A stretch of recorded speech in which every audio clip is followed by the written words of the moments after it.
নমস্কার, কেমন আছেন সবাই? প্রবাসে ঘরকন্যা আইটি ভ্লগে আপনাদের স্বাগত জানাই, আর তার সাথে সকলকে জানাই গুড মর্নিং।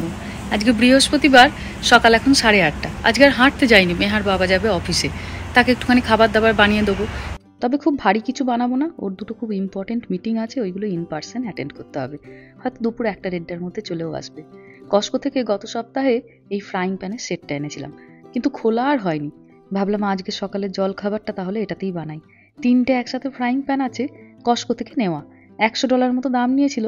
$100 মানে প্রায় ধরুন 8,500 টাকা মতো। দামটা একটু বেশিই নিয়েছে, কিন্তু এর কোয়ালিটিটা খুব ভালো, স্টিল বেস। প্রায় বছর 2-3 আগে একটা কুকওয়্যারের সেট নিয়েছিলাম, কিন্তু প্রচুর তো রান্না বান্না হয়, আস্তে আস্তে দেখছি ওইগুলো নষ্ট হয়ে যাচ্ছে। আর ননস্টিকে বলে জিনিসপত্র যদি একটু নষ্ট হতে শুরু করে দেয় তাহলে চেঞ্জ করে নেওয়াটা খুব দরকার। ওই কথাটা মাথায় রেখেই চেঞ্জ করে নেওয়া। সাইজগুলো এত সুন্দর হয়েছে, চলুন শুরু করি রান্না বান্না। আজ একটু নুডলস বানাবো। ক্যাপসিকাম, একটুখানি বেগুনি বাঁধাকপি, একটুখানি লাল লঙ্কা, গাজর আর পেঁয়াজ কেটে নিয়েছি। লঙ্কাটা দেখতে অনেকটা হলেও ঝাল নেই। খাবার দাবারে খুব সুন্দর একটা লঙ্কার গন্ধ পাওয়া যাবে, কিন্তু অতটা ঝাল থাকবে না। একটু তেল নিলাম, অল্প একটুখানি রসুন কুচিয়ে দিয়েছি, দিয়ে সবজিপাতিগুলো দিয়ে দিলাম। এই সবজিপাতি দিয়ে একটুখানি চাউমিন বানিয়ে দেবো। আর বাচ্চারাও এই চাউমিনটা খেতে প্রচণ্ড ভালোবাসে। নির্দ্বিধায় দেওয়া যায়ও, কারণ প্রচুর সবজিপাতি থাকে তো। তবে বাচ্চারা যখন আসবে তখন ওদেরকে একটু ডিম ভেজে দেবো, কিন্তু বৃহস্পতিবার ওর বাবা নিরামিষ খায় বলে শুধু একটুখানি চাউমিনই করে দেবো। ওরটাতে আর ডিম মেশাবো না, সবজিপাতি দিয়ে একটু চাউমিন করে দেবো। ব্যাস, ওপর দিয়ে একটুখানি মশলাটা দিয়ে দিলাম ম্যাগির। এই চাউমিনের সাথে একটুখানি ঘি আর একটুখানি গোলমরিচ মেশালে দুর্দান্ত ভালো স্বাদ হয়। ওই জন্য 1 চামচ মতো একটুখানি ঘি মিশিয়ে দিলাম।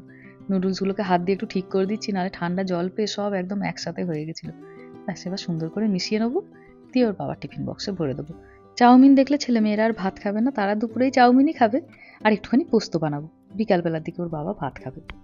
দুপুর এখন 2:30, যাচ্ছি আমাকে স্কুল থেকে আনতে। মেহাটা আজকে স্কুলে যায়নি, কিন্তু আজকের আকাশটা একবার দেখুন। রাত পেরালেই কালকে থেকে আমাদের এখানে দুর্গাপুজো। আকাশও যেন তার জানান দিচ্ছে।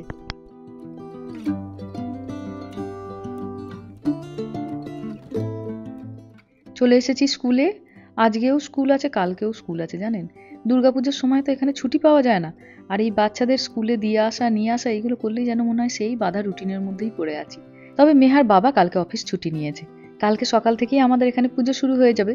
বাচ্চাদের স্কুলটা খোলা। বসে আছি এখন গাড়ির ভেতরেই, আকাশের দিকে তাকিয়ে। অনেকটা লম্বা লাইন এখন। মেহা আজকে স্কুল যায়নি, মেহা আজকে স্কুলে ডোব দিয়েছে। মেহার অ্যালার্জি রিয়াকশন, চোখগুলো ফুলে গেছে, যেন বললো মা আজকে যাবো না। ও বলছে আমি ওর কাছে যাবো না, ওর অ্যালার্জি। মা গো, ছুটে ছুটে পালাচ্ছে দিদির কাছ থেকে। ও অ্যালার্জি হয়ে গেল ছেলেটার অ্যালার্জি হয়ে গেল রে। কেন ছুঁয়ে দিলি তুই ওকে?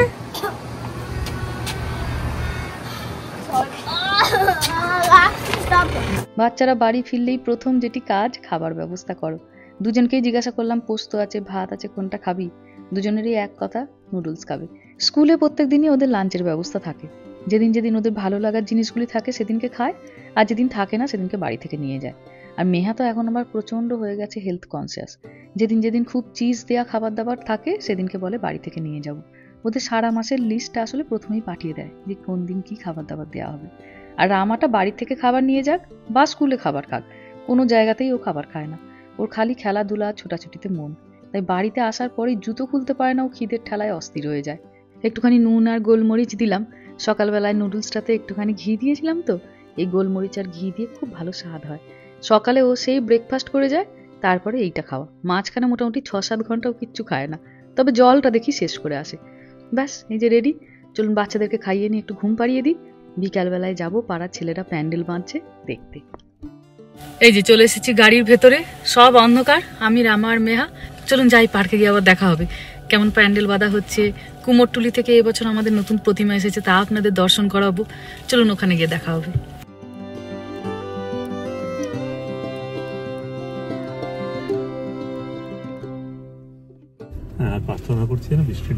হ্যাঁ, আর প্রার্থনা করি যেন এক ফোঁটা না বৃষ্টি হয়।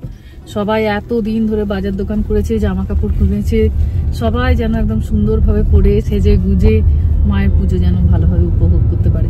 আপনারা বহুবার বলেছিলেন দিদি তোমার ওখানে পুজোটা যেন দেখিও। অনেকে আবার বলেছিলেন দিদি একদিন আগে থেকে যেও না, কিভাবে প্যান্ডেল হয়, কিভাবে তোমরা নিজেরা সবকিছু করে দেখবো। তো ওই জন্যই আজকে আসা। সন্ধ্যাবেলা দিকটা আসলে খুব একটা আসতে ইচ্ছা করছিল না। কেন, এই সপ্তাহে জানেন এই সপ্তাহটা ভালো গরম ছিল, আজকে থেকে হঠাৎ করে এমন ঠান্ডা, এত হাওয়া। এই দেখুন না, সবাই জ্যাকেট টুপি কোট পরে গেছি, কিন্তু ভাবলাম একবার নিয়ে যাই। আর আরেকটা কথাও মনে পড়লো, সে আমরা যখন ছোট ছিলাম পুজোর দুদিন আগের থেকে না আনন্দে ঘুম আসতো না, রাত্রিবেলায় প্যান্ডেল তৈরি হচ্ছে, সবাই কাজ করছে, গান বাজছে, তো মনে হলো নিয়ে যাই বাচ্চাগুলোকে একবার, একদিন হয়তো ওদের স্মৃতিতেও আমাদের মতনই ধরা থাকবে যে পুজোর আগের দিনের সন্ধ্যে প্যান্ডেল তৈরি হতো, মাইক সেট হতো, ডেকোরেশনে কাজ হতো। আমরা বড়রাই তো একটু একটু করে এই স্মৃতিগুলো ওদেরকে তৈরি করে দেবো, কালকে এগুলোই তো ওদের খুশি থাকার ভালো থাকার রসদ হবে। ওরা পুজোর দিন থেকেই এতদিন দেখতো, কিন্তু পুজোর আগের দিন সন্ধ্যেবেলাটা কখনো নিয়ে আসতাম না, আগে ছোট ছিল তো, কিন্তু এবার থেকে নিয়ে আসবো। এটাও যেন আস্তে আস্তে ওদের স্মৃতিতে ধরা থাকে, পুজোর আগের দিনের সন্ধ্যে, প্রিপারেশনের সন্ধ্যে। নাড়ু তৈরি যে হয়েছিল সেদিনকেও বাচ্চারা খুব এনজয় করেছিল জানেন, যে পুজোর জন্য নারকোল মিষ্টি তৈরি হয়, ওরা বলে কোকোনাট সুইটস, তো সেদিনকেও খুব মানে ওরা আনন্দ করেছিল।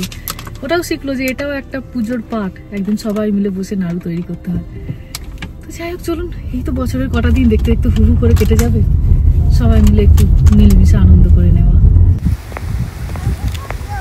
কিন্তু সবাই আমরা এই যে জ্যাকেট পরে আছি, কি ঠান্ডা পড়ে গেছে আজকে। আগের সপ্তাহটা গরম ছিল, কিন্তু এই সপ্তাহটা আবার ঠান্ডা। কিন্তু গত বছর গরম ছিল জানেন, যখন আমার মা এসেছিল, কিন্তু আজকে প্রচন্ড হাওয়া, সবাই একটু করে জ্যাকেট ট্যাকেট পরে এসেছি। এই যে গাড়িটা লক করলাম না তো, হ্যাঁ হয়েছে। প্যান্ডেল বাঁধা চলছে, রোজ এবার সকাল থেকে আনবো আপনাদের এখানে। এই যে স্টেজ বাঁধার কাজ চলছে।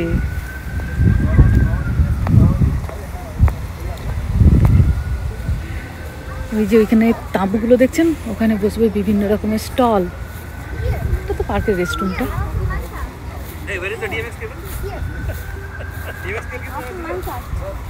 রানি এসো, প্যান্ডেলের দিকটায় যাই। হ্যাঁ এই যে এই দেখুন, স্টেজ তৈরি, সাউন্ড লাইট এইসব নিয়ে বহুদিন কাজ করছে। আর ওই যে প্যান্ডেল, কি অদ্ভুত সুন্দর লাগছে দেখুন।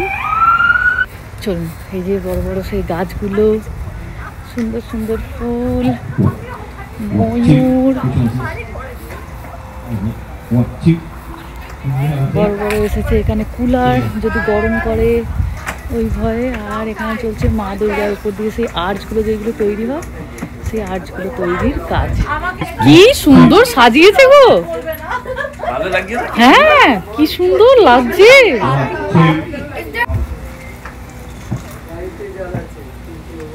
এই যে এই বাক্সগুলোতে আছে মা দুর্গা, মা সরস্বতী, সব কিছু। ফটো বুথও তৈরি হয়ে গেছে। আর লেখা আছে কিন্তু ফ্র্যাজাইল। এখানে একটা বক্স, এই যে সেই স্বস্তিক চিহ্নটা থেকে ফটো বুথ। কি সুন্দর বানিয়েছে দেখুন, ভীষণ সুন্দর হয়েছে পল্লবী, খুব সুন্দর হয়েছে। ওইগুলো হাতে এঁকে করেছে প্রত্যেকটা। ও দুর্দান্ত হয়েছে, দুর্দান্ত। ও আঁকাগুলো দেখাই, এই দেখুন। সারা দিন কাজ কর্ম, অফিস কাছারি সব কিছু মিলিয়ে তারপরে রাত জেগে জেগে এই সমস্ত কাজগুলো করা। একটু খাটনি হয় ঠিকই, কিন্তু ভালো লাগাটাও থাকে একদম অন্য মাত্রায়। মানে এই টায়ার্ডনেস, হ্যাঁ না বলো, এই টায়ার্ডনেসটা ভালো লাগে। সারা বছরেই একবার, উপভোগ করা যায়। আর এটাও কত ভালো লাগবে বলো পল্লবী, সবাই এসে যখন এটার সামনে ফটো তুলবে যে আমি এটা তৈরি করেছি, আমরা এটা তৈরি করেছি। ঠিক কথা। শুভ শারদিয়া সবাইকে, আমাদের পূজা শুরু। আপনারাও খুব ভালো করে পুজো কাটান সকলে, একদম একদম। এই যে কাশফুল, কালকে এখানে এসে সবাই দাঁড়িয়ে দাঁড়িয়ে ফটো তুলবো বলো। এখানটা ফুচকা স্টল, এবার কি সত্যি সত্যি ফুচকা আসবে? আমি কি 2 ঘন্টা ফুচকা বানিয়ে দেবো, সবাই খাবে পুজোর সময়। একটু এরকম গোল গোল বলো।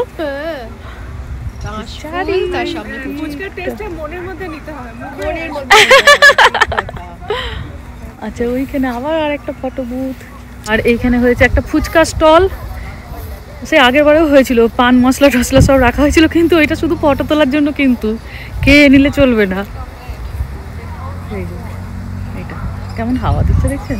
আর পিছন দিকে এই যে মাথা দোলাচ্ছে কাশফুলেরা। এখানে চলছে লাইটের কাজ, সাউন্ডের কাজ।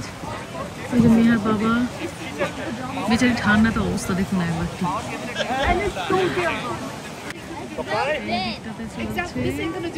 প্যান্ডেল তৈরির কাজ।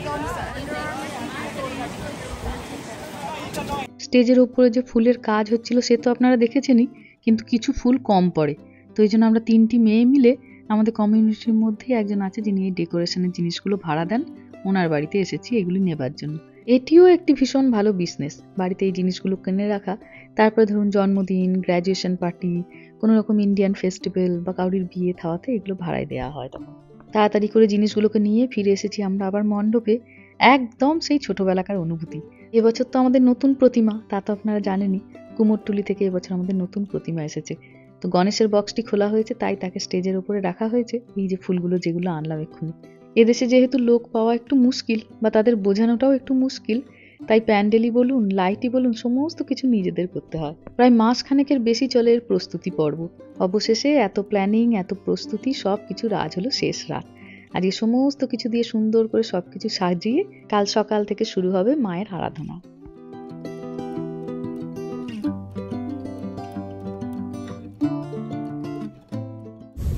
চলুন, হয়ে গেছে। এখন তো সারা রাতই কাজ চলতে থাকবে, কিন্তু রামা মেহার কালকে তো সকালে আবার স্কুল আছে, কালকে তো শুক্রবার, আপনাদের মানিকদা অবশ্য ছুটি নিয়েছে, তো ওই জন্য এবার ফিরে যাচ্ছি, আবার কালকে সকাল থেকে আসবো। যাই হোক, চলুন ধীরে সুস্থে বাড়ি পৌঁছাই। আমাদের পাড়ার পুজো তো শুরু হয়ে গেল, সকলকে জানাই আবার শারদীয়ার অনেক অনেক শুভেচ্ছা, ভালোবাসা। খুব ভালো করে আপনাদের সকলের পুজোটা কাটুক, মা যেন সকলের সব মনের ইচ্ছে পূরণ করে, মন খুশি করে একদম সারা বছরের সবাই আমরা যেন আনন্দ করে নিতে পারি, সেই প্রার্থনাই মাকে করি। যাই হোক, চলুন ভিডিওটাও তাহলে আজকে এখানেই শেষ করছি। সবাই ভালো থাকবেন, সুস্থ থাকবেন, সাবধানে থাকবেন। আর ব্লগটা কেমন লাগলো সেটা আমাকে অবশ্যই কমেন্টে জানাবেন। ভালো লাগলে একটা লাইক করে দেবেন। সবাই ভালো থাকবেন, সুস্থ থাকবেন, সাবধানে থাকবেন। দেখা হবে খুব শিগগিরই পরের একটা ব্লগে।